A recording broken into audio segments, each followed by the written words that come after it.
Gravando, então, ah, sejam todos muito bem-vindos para mais um vídeo aqui no canal, segundo vídeo do canal, depois do primeiro vídeo ontem sobre o primeiro round do draft de 2025. Hoje vamos falar sobre o segundo round do draft, que aconteceu ontem, quinta-feira. Draft esse que acabou, né, o processo, acabaram as escolhas, a classe de 2024, que é escolhida, né, é selecionada, é draftada em 2025, mas a classe é de 2024. Então, vamos lá comentar sobre esse segundo round. Não vou passar, pessoal, como eu fiz no primeiro vídeo, no primeiro round ali, por todas as escolhas, tá?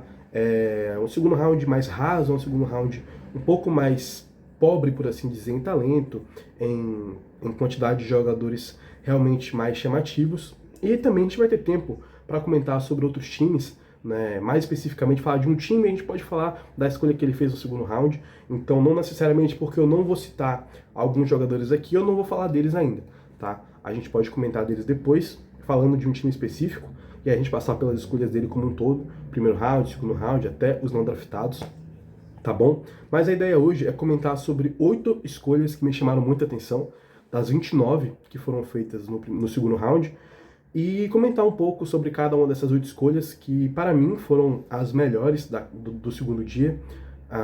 Não significa que também, né, vão ser os 8 melhores jogadores que saíram aqui. É uma projeção do que eu penso, do que eu vejo de cada prospecto, né? Outros analistas vão ter outras avaliações e tá tudo certo. É assim que a gente cresce, né, meus amigos? Então, vamos lá. Lembrando sempre também, né, pessoal, draft, assim, a gente sempre fala, e é importante ressaltar, por mais que seja algo óbvio, o óbvio também precisa ser dito, né? Draft não é ciência exata, não é nada certo, não é nada garantido, muito pelo contrário, muito pelo contrário. Então, nosso papel é tentar avaliar, é tentar projetar, é tentar entender, tentar comentar com o que a gente percebe, com o que a gente acha, com o que a gente pensa, com o que a gente acha não, com o que a gente pensa, tá? E é isso. Então, daqui a 3 anos, 4 anos, 2 anos, 1 ano, pode ser que algumas coisas que eu fale aqui não façam o menor sentido. E tá tudo certo, tá tudo certo, tá? É assim que a gente faz também, pra gente poder entender o que, que a gente pensa hoje, se o futuro vai corresponder ou se não. E tá tudo ótimo, tá bom, meus amigos? Vamos lá. Começando pela pick de número 1 do segundo round, pick 31, Rashid Fleming indo para Phoenix Suns. Cara, que escolha boa, uma escolha sólida, uma escolha segura e ao mesmo tempo uma escolha importante, porque Phoenix apostou no potencial do Malak na pick 10, uma excelente escolha na pick 10 lá com o Malak. Um cara com potencial ofensivo, potencial defensivo, e aqui eles pegam um cara muito mais sólido, muito mais pronto, muito mais preparado, né, mais garantido, por assim dizer. Também não é 100%, porque nada é 100%, mas na teoria é um prospecto muito pronto, tá? Acabou caindo um pouco, não caiu muito, até porque é pick 31, né? A diferença da pick 30, que é primeiro round, e pick 31, que é segundo round, é literalmente uma escolha, né? Então, na real, não tem nenhuma escolha entre elas, né? É só de uma para outra mesmo. Então, assim, é praticamente primeiro round, né? Como não tem como dizer que é primeiro, é o segundo, mas não faz muita diferença do ponto de vista de valor ali. Então, assim, uma excelente escolha aqui, cara, uma excelente escolha. Um cara longo, atlético, com a defesa excelente, um cara de um nível de competição mental, né, dele, na perspectiva dele, muito boa, conseguiu mostrar ferramentas defensivas excepcionais, né, de um cara que é a cara do que a NBA pede hoje, braços longos, compridos, atlético, móvel, de fácil movimentação, de fácil leitura de jogo defensiva também. Ofensivamente, é um cara que derruba seus arremessos, que não vai ser a estrela do seu time, muito pelo contrário, mas vai ser muito competente, vai contribuir cortando para a cesta, fazendo arremessos próximos à cesta também, e derrubando os arremessos de fora. Uma escolha assim muito, muito boa aqui, cara, muito boa. Phoenix fez um draft assim excepcional, na minha opinião, provavelmente o melhor, né? Ainda vou pensar um pouco mais nisso, mas um dos que eu mais gostei, sem sombra de dúvidas, tá? Depois a pick de 32, aqui já é um cara que eu acho que caiu. É um cara que eu acho que caiu bem, assim, na minha projeção. Era um top 15 da classe, em talento bruto. Um dos 5 melhores defensores, provavelmente, da classe, pelo menos assim. Provavelmente top 3, junto com o Maluak, junto com o Cooper Flag. Eu acho que é justo pensar isso. Então, pegar na 32 um defensor brutal, um cara com um nível de entrega física, de entrega de energia, com um motor, né, que a gente chama muito alto. Ele é um motor muito alto, joga tudo o tempo inteiro. Então é muito bom, acabando de vir de uma temporada profissional na França. Então é um novato que já vai chegar com esse nível de experiência também. Então, assim, não é o que Orlando mais precisava. Orlando precisava mais de arremesso, mais de eficiência ofensiva, de um cara um pouco mais elusivo, né, mais criativo ofensivamente, mas pegou o Jace Richardson na pick 25, né, no primeiro round, que teoricamente tende a ser esse cara. Então aqui faz muito sentido uma escolha de valor. É como se eles estivessem pagando, sei lá, 50 mil num carro que vale 100, sabe? É tipo isso aqui. É um cara que era para ser pago 100 mil nele e pagaram 50 num carro absurdo, tá? Então, muito boa escolha. Uma das mais valiosas do segundo round, do draft inteiro, na real. Do draft todo. Uma escolha de muito valor, de muita coerência, de muita leitura do que o cara é e de onde ele tá. Não é a maior das necessidades, mas é um cara muito valioso para deixar passar na pick 32, tá? Uma escolhaça de Orlando aqui. Agora na pick 34, Charlotte Hornets. Charlotte Hornets que aqui na minha visão está consertando um erro que eles cometeram, né, no primeiro round e no draft como um todo, para além do primeiro round, pela troca que fizeram, trocando Mark Williams, né? Eles se meteram num buraco, que era qual buraco? Não ter um pivô titular, não ter uma figura de um pivô titular sólido para jogar no primeiro dia da temporada, né, 2025-2026.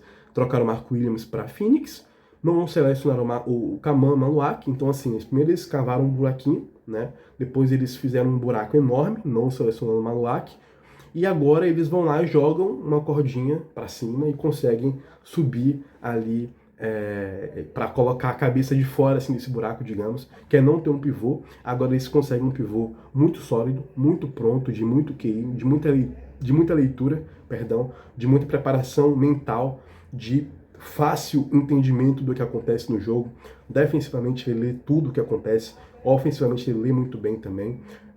Atila, vai ser um All Defense, um All NBA então, por causa disso? Não, provavelmente não. Mas o Ryan Kalkbrenner é um cara super pronto, que vai derrubar seus arremessos também. Tem uma bola de 3, tem um jogo na meia distância, tem um arremesso muito interessante.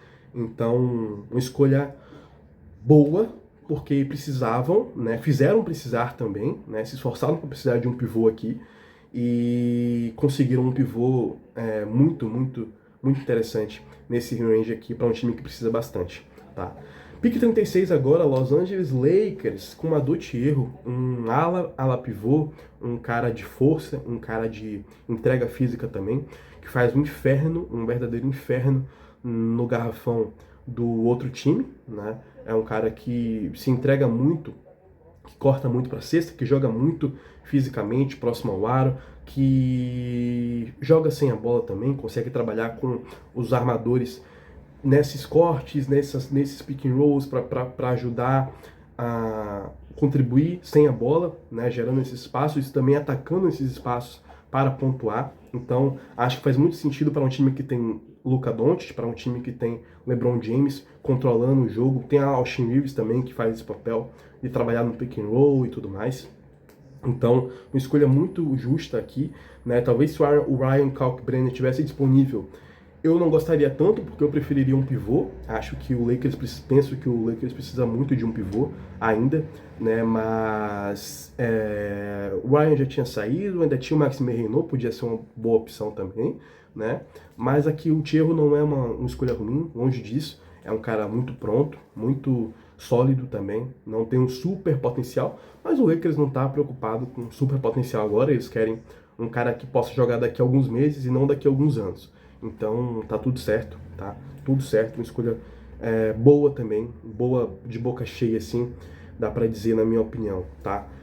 Agora a gente vai pra 38, com o Indiana Pacers selecionando Ken Jones, um armador vindo de Marquette, um cara também na mesma linha dos que já comentamos, principalmente o Thierry e o Rashid Fleming, muito pronto, um cara, um competidor nato, um líder nato também. A gente vai lembrar que Indiana acabou de perder o Haliburton pela próxima temporada inteira, provavelmente, então consegue uma reposição, obviamente não vou dizer altura, não tem como dizer isso, né? Mas um cara que é muito sólido para jogar logo no início, cara. Ele é um líder, é um playmaker muito bom, um cara com QI de jogo ofensivamente muito bom também, consegue envolver os companheiros, consegue organizar o time, consegue acalmar o jogo, consegue colocar os companheiros em boas situações. Então, ele vai, enquanto o Haliburton estiver fora, ajudar muito a tentar, né, amenizar essa falta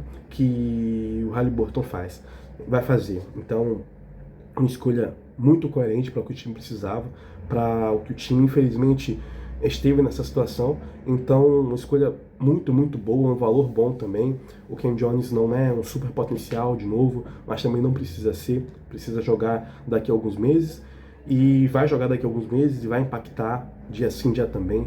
Então, uma escolhaça aqui, uma escolha muito importante, eu acho que é o termo, é importante para a Indiana, tá bom? Agora uma escolha que talvez de todos aqui até agora seja menos necessária pela necessidade do time, tá? Não era o que o time mais precisava, mas eu penso que ao mesmo tempo, um pouco na linha do Noah Penda para Orlando, é um cara que é bom demais para deixar passar aqui, tá? E é um pivô, é um cara que derruba arremesso, é um cara que lê o jogo, é um cara que protege o garrafão, principalmente ali próximo ao aro. Não vai ser um super defensor, mas vai ter uma solidez defensiva de dar alguns tocos e tudo mais.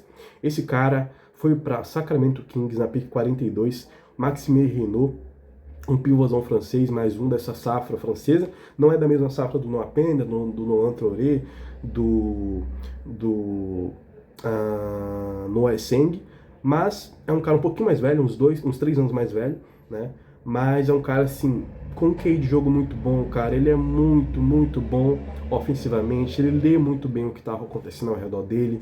Ele percebe muito bem quando passar a bola, como passar a bola, né? Ele coloca a bola na mão dos companheiros com tranquilidade. Ele tem um toque ao redor do aro muito bom, né? Não parece que é um cara de 2,13 que está arremessando, e depois não parece que é um cara de 2,13 que está colocando a bola com floaters, com ganchos suaves, com refino técnico, jogando de costas para a cesta também, né, se movimentando, enfim. Um cara muito, muito, muito bom, cara, muito bom. O Maxime Renault, na minha opinião, um top 25 nessa classe, tá? É uma classe que não é tão profunda, tão talentosa, do segundo round para trás, do top 20 para frente, né? Teve muitas desistências, como a gente comentou ontem. Então, numa classe dessa, eu acho que ele é um top 25, sabe? Um cara muito bom, assim, muito bom mesmo. O Arthur Salazar, né? Um beijo pro Arthur Salazar, lá do Tabelado de 3 no Twitter. Tá aqui no YouTube também, tá em todo lugar esse fenômeno. Falou uma coisa muito interessante nessas últimas semanas, que se o Maxime Renault tivesse alguns anos, sabe? Se ele tivesse 20 anos, cara, ele era um top 10 da classe.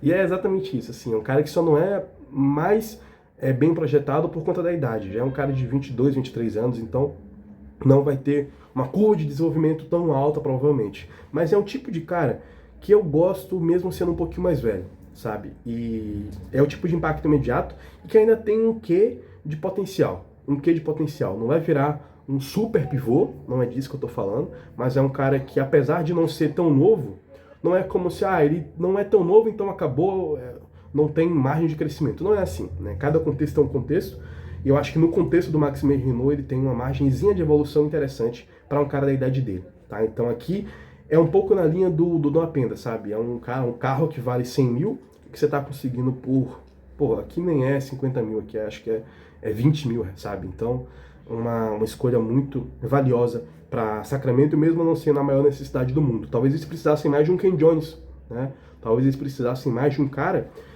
que a gente vai falar agora, que saiu na pick 49 para o Cleveland Cavaliers, Tyrese Proctor, um guarda, um armador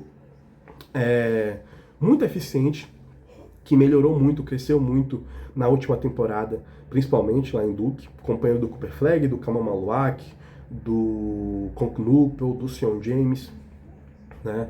E um cara muito eficiente que vai conseguir trabalhar por conta própria, vai conseguir criar o seu arremesso, vai conseguir também trabalhar sem a bola, derrubar arremessos ali no famoso catch and shoot, né? Pegando e chutando. Então, um jogo ofensivo bem polido é o termo melhor assim para ele.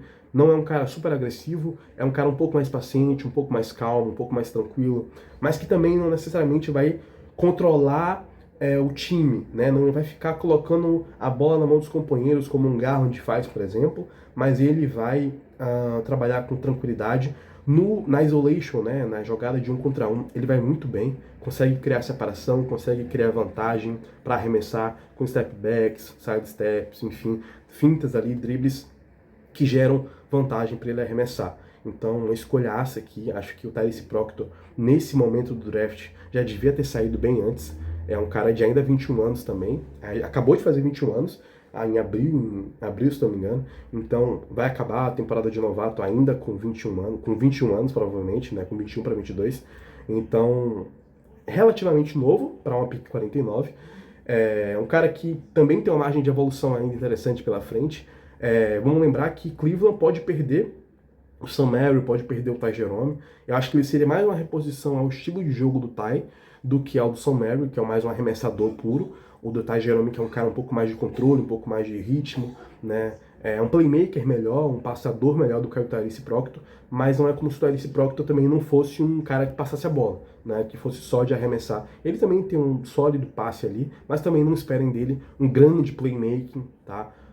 Mas não tem problema, já tem um Donovan Mitchell do lado, tem um Darius Garland do lado, não é isso que vai fazer falta. Tá? Então, por essa questão de reposição, de pensar também numa possível falta aí do Ty Jerome ou do Sam Merrill, tanto faz, é uma escolhaça. Mesmo se fosse ficar com o Ty Jerome, com o Sam Merrill, acho que seria uma escolha muito válida aqui também, porque é outra escolha de valor, outra escolha de um cara que ofensivamente pode impactar no começo da temporada, no final da temporada e daqui a alguns anos também.